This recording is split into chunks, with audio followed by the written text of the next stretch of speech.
Friends, good evening. आज हम लोग पॉलिटी का एक टॉपिक जो है वो शुरू करने जा रहे हैं और इस टॉपिक को मैं आज ही खत्म करूंगा। डीपीएसपी आप लोगों ने सुना होगा, राज्य के नीति निर्देशक तत्व क्या है। पहले इसको जानिए कि राज्य के नीति निर्देशक तत्व क्या है।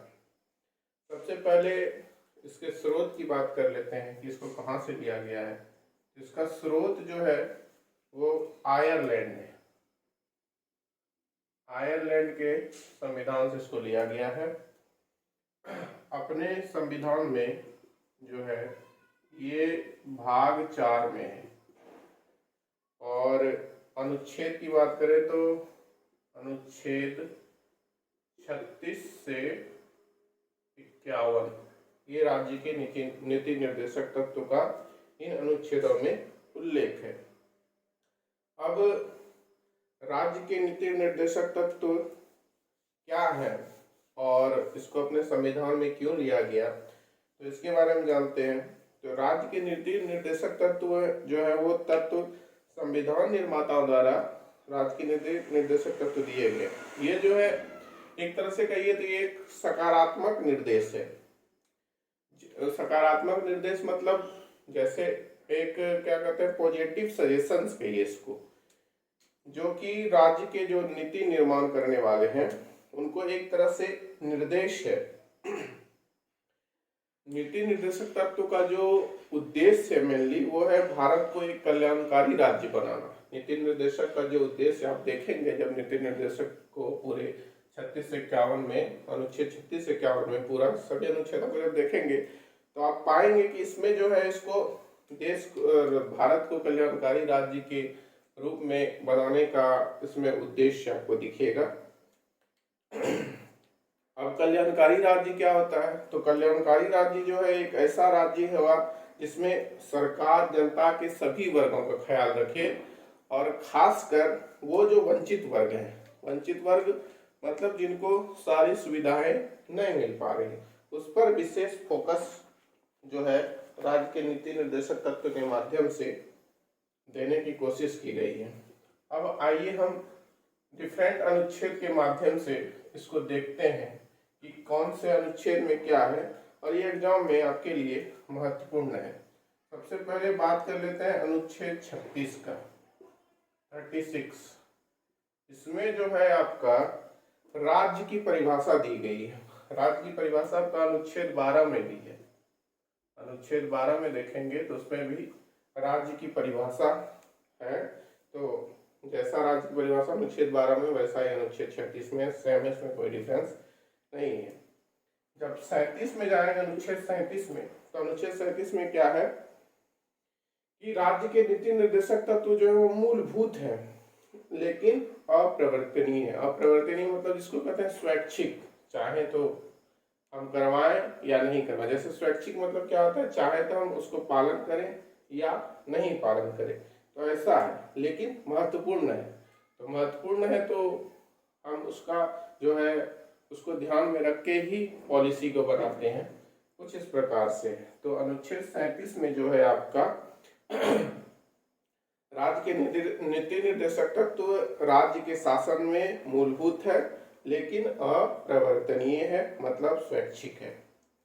अब अनुच्छेद 38 देखते हैं। अनुच्छेद 38 में कई भाग हैं, 1 और 2 भाग हैं। अनुच्छेद 38 का भाग 1 में क्या है, तो भाग 1 में है कि सामाजिक, आर्थिक एवं राजनीतिक न्याय से परिपूर्ण व्यवस्था स्थापित करना।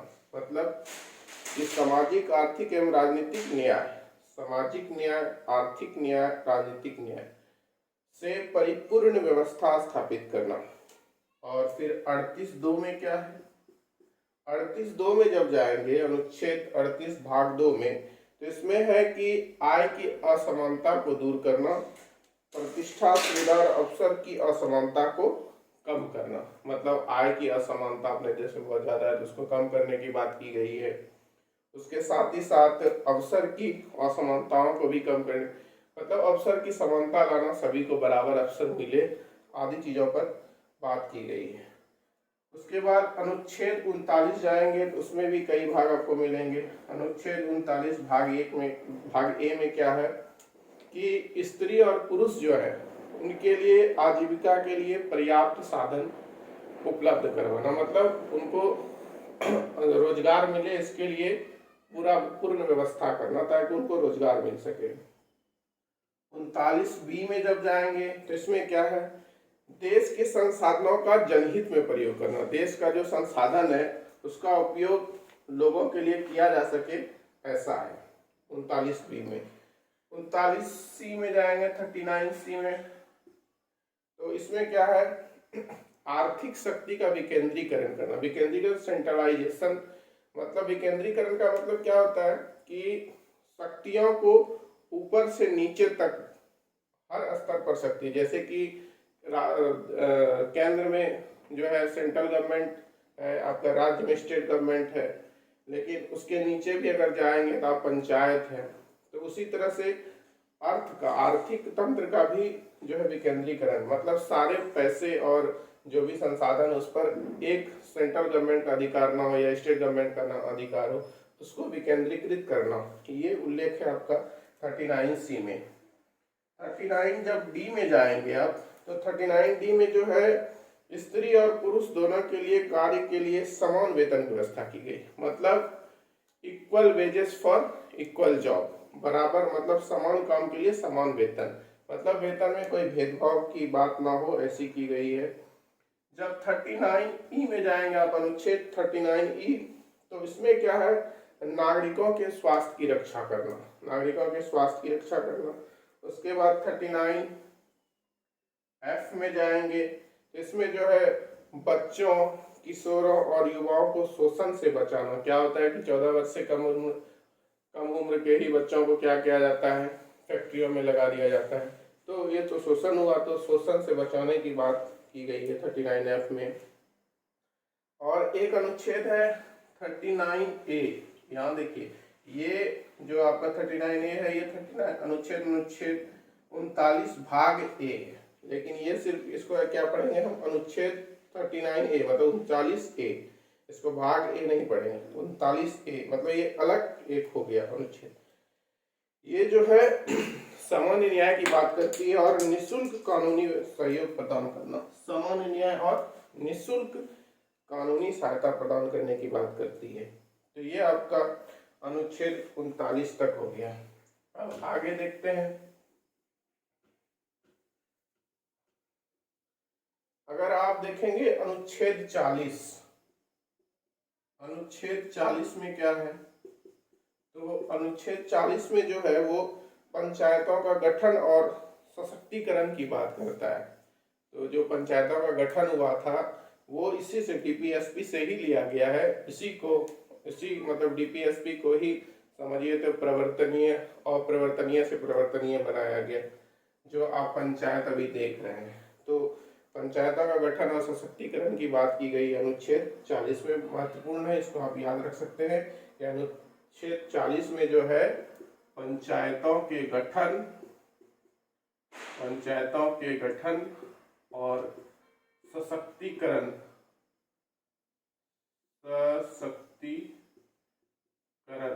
की बात की गई है, सशक्तिकरण की बात की गई है, यहाँ पे ताला विषय होगा, सशक्तिकरण की बात की गई है अनुच्छेद 40 में, महत्वपूर्ण अनुच्छेद है ये, डीपीएसपी में है।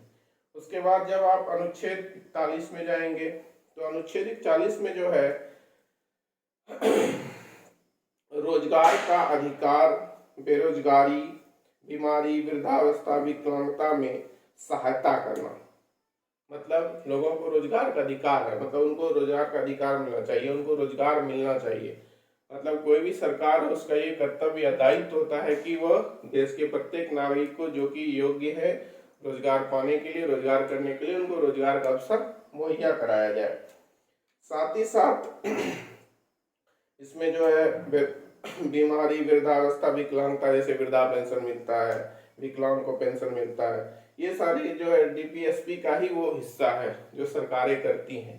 इसीलिए कहा गया है कि भारत को एक कल्याणकारी राज्य बनाने के लिए डीपीएसपी लिया गया है। ठीक है, जब आप अनुच्छेद 42 में जाते हैं 42 में, तो इसमें क्या बात की गई है कि काम जो करता है लोग, तो काम करने में क्या होता है कि मतलब एटमॉस्फेयर ऐसा होना चाहिए जो कि मतलब मानवीय हो, लोग आसानी अच्छे से काम कर सके, स्वच्छ हवा में सांस ले सके, अपने दायित्वों को काम के दायित्वों को पूरा करते करते वो अपने सामाजिक और पारिवारिक दायित्वों को भी अच्छे से पूरा कर सके, ऐसा रहे। मतलब काम की मानवीय न्याय संगत दशाएं बनाना, एवं साथ ही साथ महिलाओं को प्रसूति सहायता भी, जो आप देखते हैं विभिन्न सरकारी नौकरियों में या प्राइवेट में भी आप देखते होंगे कि महिलाओं को जो है प्रेगनेंसी के दौरान या बच्चे जन्म देने के इस पीरियड में जो है छुट्टी प्रदान किया जाता है। तो ये आपका डीपीएसपी का ही हिस्सा है जिसको कि लागू किया गया है। इसके बाद जब आप अनुच्छेद 43 में जाएंगे 43 में, तो मजदूरी प्रदान करना, मजदूरों को निर्वाह मजदूरी प्रदान करना। मतलब अब ऐसा नहीं है कि आप जो है मजदूरी करवा रहे हैं और बाजार मूल्य जो है उस हिसाब से मजदूरी नहीं दे रहे हैं। मतलब ऐसा मजदूरी उसको प्रदान करना ताकि वो अपने जीवन का निर्वाह कर सके। अब आप दिन भर काम करा रहे हैं और 100 रुपया मजदूर को दे रहे हैं, तभी के दौरान तो 100 रुपये वो क्या कर पाएगा, अपना पेट भी नहीं भर पाएगा। तो इसलिए अनुच्छेद 43 में जो है मजदूरों को जो है निर्वाह मजदूरी प्रदान करने की बात की गई है। साथ ही साथ कुटीर उद्योग के विकास की बात की गई है। अब इसी में 43 में एक और है अनुच्छेद 43A। इसमें क्या है, इसमें जो है उद्योग के प्रबंधन में मजदूरों को भागीदार बनाना। मतलब प्रबंधन में जो यूनियन लीडर होता है, मजदूरों का लीडर जो बात करने जाता है, वो आपका एक तरह से समझिए डीपीएसपी का ही वो असर है। उसके बाद 43B, इसको जो है आपको ऐसे ही पढ़ना है, 43 भाग ए नहीं पढ़ना, ये 43A है और ये 43B है। जब ऐसे रहेगा 43A तब इसको पढ़ेंगे अनुच्छेद 43 भाग ए। लेकिन जब ऐसे लिखा रहेगा, जब कोई ब्रैकेट नहीं रहेगा, तो समझ लीजिए इसको ऐसे पढ़ना, अनुच्छेद 43A 43B। तो 43B में जो है क्या कहा गया है, सरकारी संस्थाओं की उन्नति करना। सरकारी संस्थाएं जैसे कि आप देखेंगे कि जो है सरकारी बैंक है, सरकारी संस्थाएं चलती है, जैसे अमूल आपका ये सरकारी संस्था ही है। तो ये कहाँ से आया है, ये कंसेप्ट जो है आपका डीपीएसपी से ही आया है। अब इसके बाद अनुच्छेद 44 देखते हैं। अनुच्छेद 44 में क्या है, तो समान नागरिक संहिता लागू करना बहुत महत्वपूर्ण है, क्योंकि अभी टॉपिक चलता है, समान नागरिक संहिता की बात होती है तो एग्जाम में पूछा भी जा सकता है। तो इसका उल्लेख जो है आपका अनुच्छेद 44 में है, समान नागरिक संहिता लागू करना।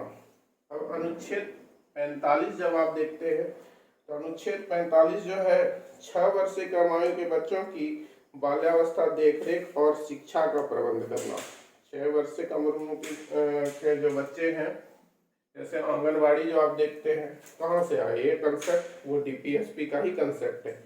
6 वर्ष से कम उम्र के बच्चों की बाल्यावस्था की देखरेख और शिक्षा का प्रबंध। सरकार जो शिक्षा का प्रबंध कर रही है, फ्री में शिक्षा देती है, तो ये सारा जो है आपका डीपीएसपी का ही एक भाग है समझिए। तो वहीं से इन चीज़ों को सरकारें उठा के लागू करती हैं ताकि सामाजिक आर्थिक न्याय और न्याय संगत रूप से देश को आगे बढ़ाया जा सके, वंचितों पर ध्यान दिया जा सके, बच्चों के साथ भेदभाव ना हो, उनका शोषण ना हो।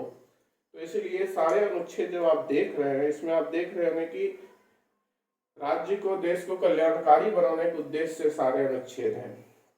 उसके बाद अब जब आप 45 हो गया, जब अनुच्छेद 46 में जाएंगे, तो अनुच्छेद 46 क्या है, अनुसूचित जाति, अनुसूचित जनजाति एवं अन्य दुर्बल वर्गों को शैक्षिक और आर्थिक हितों को आगे बढ़ाना। शैक्षिक और आर्थिक हितों को आगे बढ़ाने की इसमें बात की गई है।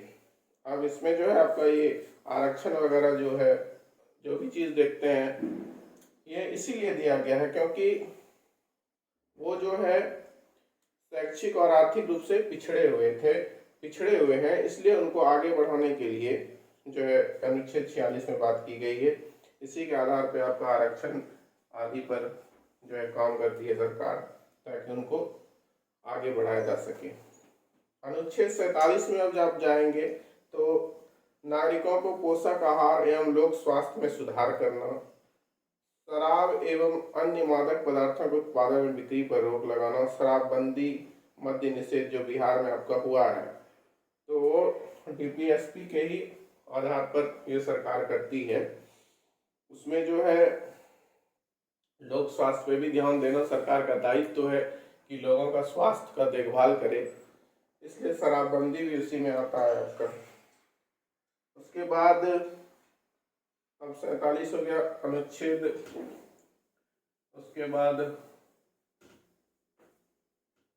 अनुच्छेद 48 की बात करें तो 48 में क्या है, तो 48 में जो है कृषि एवं पशुपालन का गठन तथा गाय एवं अन्य दुधारू पशु के वध निषेध, गोवध निषेध, इसकी बात की गई है।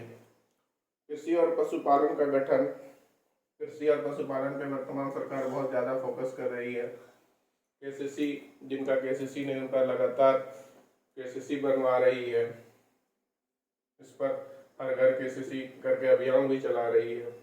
उसी तरह से एनिमल हस्बेंड्री, लोग जानवरों का पालन करें, साथ ही साथ उनका जो है आय दोगुना हो, इस पर एनिमल हस्बेंड्री पर भी विशेष फोकस है। तो ये कहाँ से आ रहा है, ये अनुच्छेद, ये आपका डीपीएसपी से ही ये चीज़ें उठ के आ रही हैं। तो कृषि एवं पशुपालन का गठन।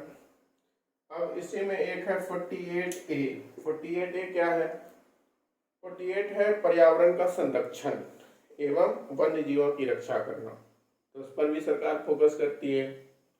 प्रदूषण अधिक हो जा रहा है तो उस पर जो है पेड़ लगाती है, पेड़ लगाने पर फोकस करती है। साथ ही साथ वन्य जीवों की रक्षा के लिए विभिन्न जो है वाइल्ड लाइफ सेंचुरीज वगैरह जो है सरकार बनाती है, उस पर विशेष फोकस करती है, उनके जंगलों की रक्षा पर ध्यान देती है, उसके लिए प्रोटेक्शन फोर्स सब कुछ रखती है।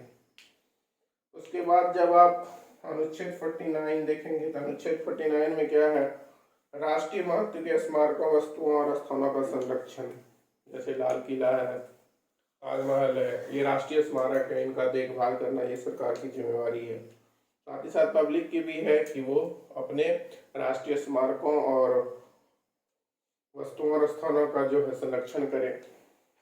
अनुच्छेद